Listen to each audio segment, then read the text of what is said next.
This is the form of art in cinema that is not done almost anywhere.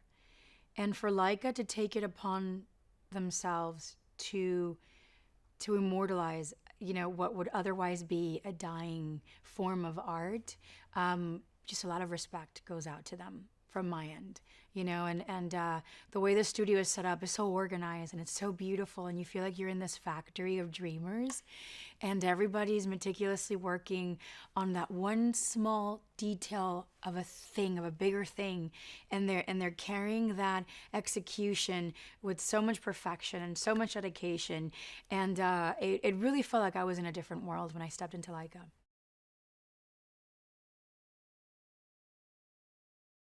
Lionel is this cold and superficial individual that, purposely, intends on being a mile wide and an inch deep. Like, he just never wants to go any deeper. And when he does go deep, it's usually about his character and about his reputation. And he puts so much weight. But in reality, what that is masquerading is that he's being neglected by this group of people, and all he ever wants is their approval. So, and now here you have Mr. Link, who on the other side of the world, almost parallel to Lionel's life, he finds himself longing to be around beings, to be around people, to have conversations, to fall in love, to have friends, because he feels really, really lonely.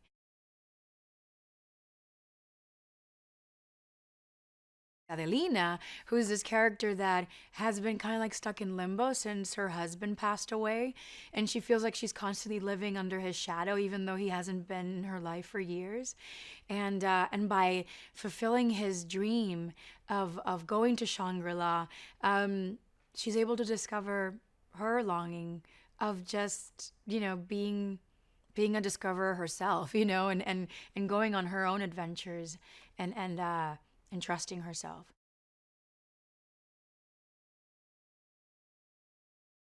The story is about, longing to belong between three individuals that find themselves together on an unexpected journey, and then realize that the treasure that they were looking for was always there within their friendship.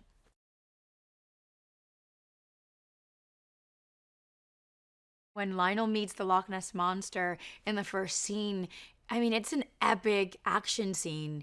And here's this stop motion character, caught in an epic action scene, meeting, like an extraordinary monster. And I don't know, when I witness those moments in cinema, I feel very grateful to be a part of it. But I'm also taught and inspired to keep like, to keep working diligently, to and not settle, when art can be better. Yeah, to always strive for that.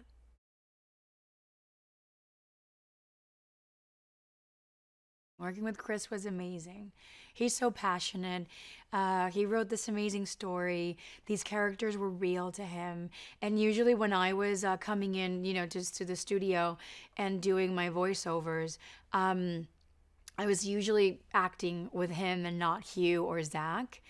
And honestly, it was fantastic because he's patient, and he's able to go back and revisit, the choices that we've made as a director, and me also as an actor, for our character, for Adelina, and that kind of bouncing back and forth with your boss, with your captain, feels amazing when you're both aligned.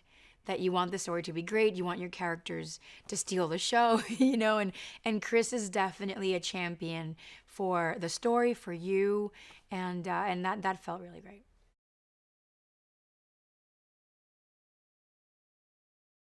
I think the lessons that are learned, there's something really fantastic about your lead character being the most flawed of all the characters in the story. And that lesson that this character learns, not only is it most rewarding for that character, but it is most rewarding for you, who has been living for 2 hours vicariously through him. And I think that Lionel Frost is a human being, is a character that starts starts in such a place that it takes you, a long time to soften to him, and by the end of the journey, you're rooting for him and you're proud of him. Because you meet Mr. Link and you meet Adelina, and you sort of go, they're perfect. They're righteous, a true and natural sense of justice. They have good hearts, really clean hearts. And then there's Lionel. So you're able to kind of bounce yourself back and forth between Link and Adelina and also Lionel.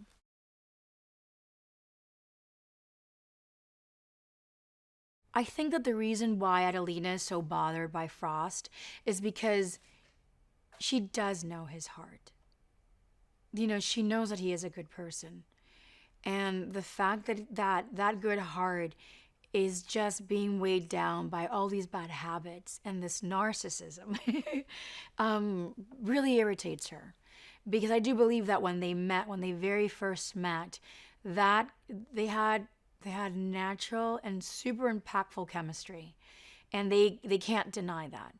And in the same way, she cannot deny her disappointment in the fact that, yes, she likes him, but he makes it really difficult for her to like him. And she feels really torn with feeling this way about him.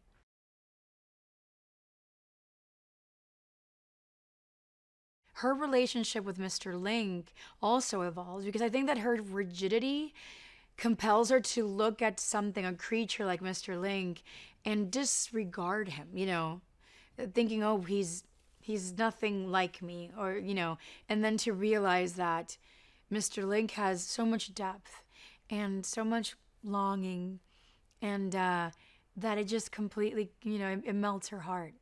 And she's immediately sold, and she's on his side for everything.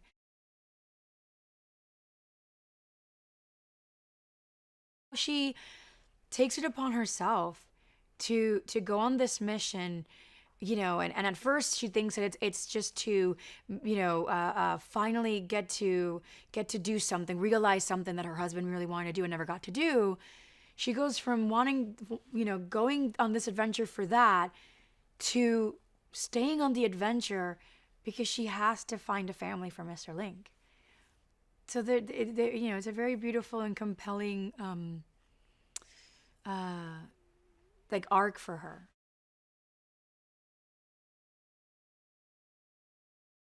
When you see a creature that is so big, you're expecting a deep voice that sometimes may haunt you or may make you feel very conflicted to like him. But the moment he opens his mouth and it's Zach, Galifianakis' voice, it's impossible to be tense, to be uncomfortable, or to be scared of Mr. Link.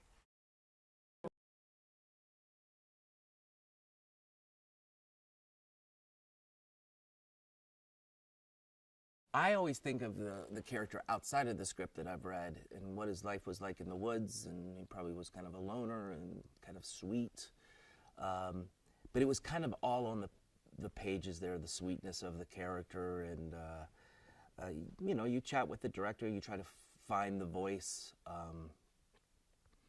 So it was a fun thing to try to find that sweet spot of this character who doesn't know much about the world, but is willing to search the world for answers.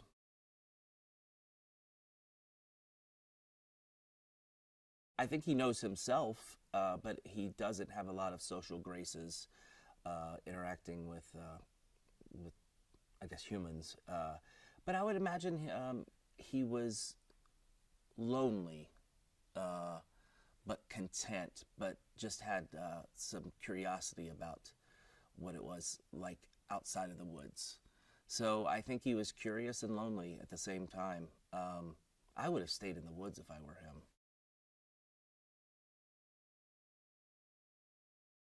Sir Lionel Frost is kind of this throwback type of guy that is used to having nature work to his advantage.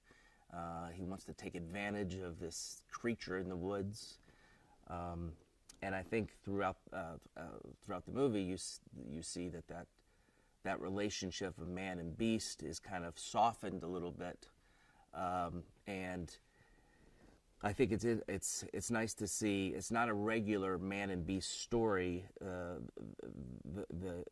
Hugh Jackman character, the Sir Lionel Frost, gets to have a heart towards the missing link, which is a nice thing to have, and also it helps their storyline move along. But their relationship is, I think, Mr. Link is just happy to go along, not really knowing what he's getting himself into.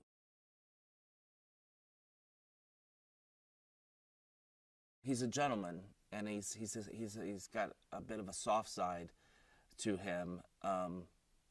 I think the prize of finding him was his goal, and not really caring that much to know him. But he's forced to know this sweet 7-foot plus creature, and kind of gets to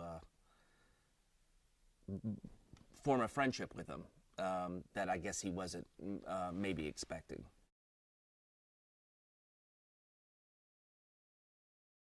Maybe in nature we're more human in a weird way. Then we get into these societies and we become, fighting each other and all that. But yeah, I think the Link is very, very human. And he's a sweet, sweet human.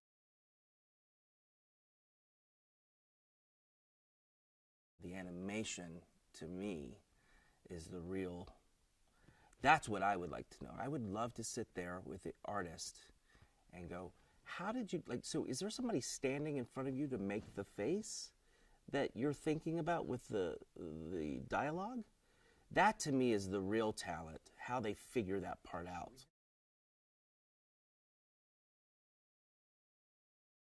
It's worth seeing it for the art alone. You could turn me down, just watch it.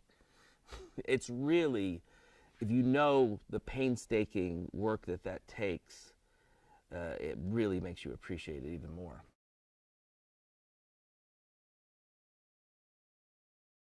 One of the themes is that this weird missing link character is allowed to be goofy and lovable and against social graces, but he is allowed to be himself, and also realizing that what he thought his happiness was turned out not to be the case. But there are a lot of themes in this movie. Friendship, seeing the world is a really big theme, to get out of your comfort zone and to open your eyes to other ways of how people live.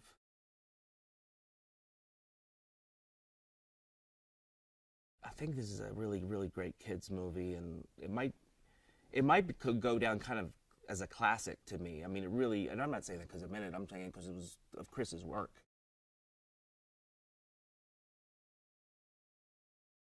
You just want to get a rise out of people.